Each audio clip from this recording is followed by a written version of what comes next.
Adam Beadle, Chris Eaton, also known as Gridiron Arizona, here with Arizona Varsity after Chandler's big 30-17 win over Hamilton here in the Open Division semifinals. And really the story of this one, just Chandler really dominating all four quarters offensively. Their ground game was probably some of the best we've seen all season. Defense played a full 48 minutes. What are your takeaways from this one? They definitely pounded the rock. They came out in the first quarter, took command with a couple of touchdowns, took a 16-0 lead. It just kind of went all awry for Hamilton from the first snap of the game that goes over the quarterback's head for a 20-yard loss for a safety. And Hamilton never really got on track until the fourth quarter, and by then it was 30-3. It was too little too late, and the Wolves take this one tonight 30-17. It's an upset. I'll call it an upset, absolutely. To move on to the state championship next week, the Open Division state championship, where they'll play the Basha Bears in all CUSD final. And really talk about sort of the miscues for Hamilton in the first half. Only 6 passing plays. Just, you know, what was it about the Hamilton's offense? They couldn't really get anything going until that fourth quarter. Yeah, I just kind of think it was that they didn't open up the offense. I was just amazed that Roy Oliver only had 2 touches in that first half. One was a negative 1-yard run, and the other was an 8-yard catch that was for a first down. It was kind of like they were afraid to open up the offense, and Veda had success the first time that they played Chandler. That was, of course, the game he had. He had to come in the middle of the game, and they led the comeback, and then he, of course, played for the team last week in their come-from-behind win again against Mountain View. But in this time, it seemed like, from my end, it kind of looked like that they were just kind of holding back a little more and still calling runs in the third quarter. There was a call in the second quarter that surprised me. It was 3rd and 9. Hamilton had the ball at the Chandler 19-yard line, so an obvious passing down, and at that time they were down 16-0. They ran the ball, they got 4 yards, it was 4th and 5, and that was where they had to settle for the field goal. And this Chandler defense, you know, throughout the season, we've kind of seen them struggle a little bit in the second half. They tend to come out and be a little flat, but in this one, again, Coach Wisdom said they played a full 48 minutes tonight. What was it about the Chandler defense in particular that got them the win in this one?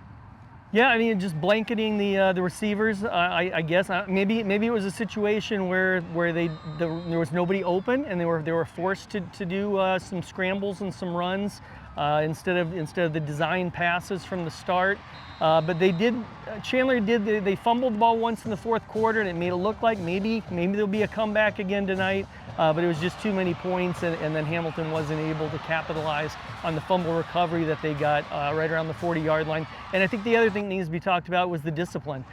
Way too many. I counted Hamilton with 114 yards of penalties. The very last penalty, of course, being drawn offside when Chandler was going to go for it on 4th and 5. That made it 11 penalties for 114 yards. They had back-to-back plays in the third quarter where Chandler ran the ball and it went out of bounds on the Chandler sideline, and then a Hamilton player came in for a late hit on back-to-back plays, and just way too many. There was a kickoff where there was a personal foul penalty on Hamilton that Chandler would have had to start from their own 10-yard line. It was just every time something good happened to where maybe it was causing a 4th down, and then there'd be a penalty, and then it was extend a drive or give them extra yards, and you just can't have that in a big game like this against a very high quality opponent, an opponent in Chandler that I think probably many of us in the media overlooked all season long, because from the very beginning of the season, I think the talk was all about Basha and Liberty. You had Liberty, the 2-time defending champion.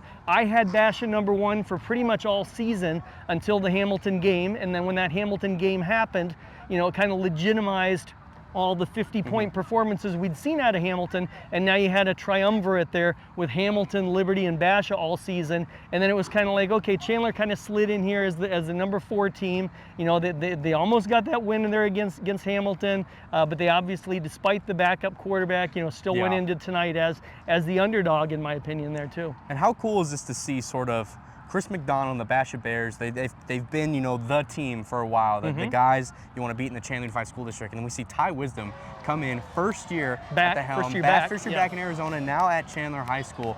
Just sort of a clashing versus a guy who's been here for a while and a guy who's just kind of getting the ropes in the Chandler Unified School District. It's definitely a clash there where you have the stability, because I believe McDonald's been at Basha now about 7-8 years.